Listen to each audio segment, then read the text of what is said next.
I've had a series of several strange dreams that have been interconnected to some degree or another.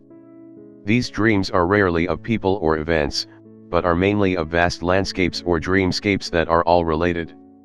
Not only do they share similar tones and motifs, but I eventually began to realize that there was some measure of subconscious world building involved. Despite each dream being separated from one another by wide stretches of time, I began to notice the continuity between them. I'll explain this in future posts as I make them. First dreamscape occurred in late 2013. I enter the dream tumbling sideways down a steep diagonal sand dune, totally discombobulated and unable to get my bearings. I roll for what feels like several minutes before reaching the bottom of the dune's trough. After picking myself up, I dust myself off and begin to notice that the sand has some strange qualities to it. It's cold to the touch and is this dark green color. Has some tactile resistance to it, like wet sand you usually find along the shoreline of beaches. All around me, vast mountains of cold, dark green sand slope upwards towards a purple night sky dotted with a large number of glowing celestial bodies. No other geographical features present. Just vast mountainous dunes rising in all directions to block my vision. I decide to start climbing the one I just tumbled down in hopes of maybe finding out where I am. Climb takes a while. 10 minutes maybe. Once at the top of the dune, I could see hundreds of miles in every direction. Dark green sand dunes everywhere as far as the eye could see. To my right I could see an area where the dunes were not as high. I felt a compulsion to travel in that direction and began trudging towards what I thought was a possible route to discover just what this place is. I travel for a long period of time before I eventually begin to notice that the dunes are not as large as they once were. The sky begins to change color as I travel. It's no longer that vibrant purple or lilac color but is slowly shifting to an overcast gray. I start to notice that there are small pebbles and rocks in the sand now. They are small and discreet and are the same color as the sand they are resting in. The horizon begins to look different as well. I no longer see endless sand dunes but notice that the green desert ends abruptly at the start of a vast flat plain. As I began to feel excited about finding a way out of the desert, I feel this strong, loud wind blowing against my left side. I raise my arms and hands to shield my face from sand being picked up by the gust, which prompts me to awaken.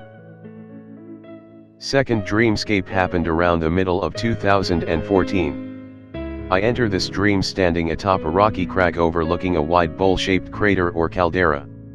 At the bottom of the crater is a body of totally transparent water that is inhabited with a wide variety of strange creatures. Many of these creatures are moving in small clusters either in the water or along the shoreline where it meets the crater bowl. I start to carefully maneuver down the side of the crag and towards the water line. At one point, I almost lose my footing because there are so many uneven surfaces along the rock faces. I stumble slightly and get a small cut on the side of my ankle. Nothing major, but the pain felt tangible and real. Upon reaching the water line, I notice that the water has some odd qualities to it. There are no ripples or waves, and every time a creature enters the water, it offers strong surface tension. I decide to inspect the water for myself, so I lean down and prod the surface with my finger. The water is actually some sort of thick, viscous gel that more closely resembles hand sanitizer than anything. I begin to notice several of the creatures stirring from me being so close to the shoreline. Several of them begin swimming towards me. Something that looks like a sea anemone with fins slowly crawls out of the water and attempts to attack itself to my ankle. It's drawn to the scent of blood. It tries to lunge at my wound and manages to attach itself for a second before I rip it off. Feeling a shock of fear, I turn to start scrambling back up the side of the crater. I stumble a bit and injure myself on several other sharp rocks, but I manage to get away from more of those things that are slowly emerging from the gelatinous pool. Upon reaching the rim of the crater, I search around for other avenues of escape. To my left is the vast sea of dark green sand dunes. To my right is a dry plain of sandy stone with a pitch black sky looming above. Scaling the outside of the crater is much easier than the inside. Less sharp rocks and no steep inclines to throw off my footing. I put a good amount of distance between myself and the gelatinous pool with a slow jog, heading towards the flat plain and away from the desert. In the distance I can see someone or something walking very slowly. Whoever it is, they are facing away from me, moving further away from me and into the flats. As I begin to feel compelled to find or follow them, the strong wind I encountered in my first dream returns. It's strong enough to force me to close my eyes. As the wind gusts increase in speed, I wake up. The third entry in this journey was when I began to notice signs of continuity in myself as well as the landscape. Third dreamscape occurred in July of 2015. This dream starts with me being inside of a gas station. The interior is badly unkempt, the windows are all smashed, the shelves are empty, and large panels in the ceiling are missing. Unlike the previous two dreamscapes, there is a slight breeze which would occasionally blow through the building, rustling some of the garbage and refuse that had been left behind. I try searching around for supplies and find nothing. Even the more mundane items typically sold at gas stations like air fresheners and cup lids have been taken. As I walk, I notice that my ankle is hurting. I look down to see that the scar from the incident at the crater lake is still there. I exit the building and try to orient my position. There is a sun in the sky now. Before this, the sky was usually lit by some kind of ambient lighting with no identifiable source. The gas station sits along a major road with no signs or lane markers. To my left, the road continues across the dusty to the horizon where I could just barely make out the crater lake. This is weird as I have no recollection of ever seeing that road from the previous location. To my right, the road ends abruptly at the ruins of a rusted metal bridge overlooking a wide canyon. The canyon seems miles wide and incredibly deep. It's so deep that the sun's light does not reach the bottom. On the other side of the bridge I can see the road continuing towards a large city of some kind. From the distance I'm at, the city seems dead. The buildings are close enough to where I can see visible aging on their exteriors and glass missing from some of the buildings. No sounds in any direction except for that slight breeze I keep feeling. I try scanning the other side of the canyon which separates me from the city. No other crossing in sight except for the ruins of the bridge. On the other side of the canyon, I can see that same figure I'd seen before.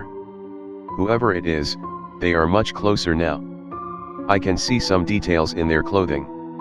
They are wearing a shawl or cloak wrapped around most of their body and a scarf wrapped around their face. This person is carrying some kind of walking stick or staff and uses it to gesture to me, beckoning for me to follow. I return the motion by stretching out my arms to either side of me, trying to explain that there was no way for me to cross the canyon with the bridge being out.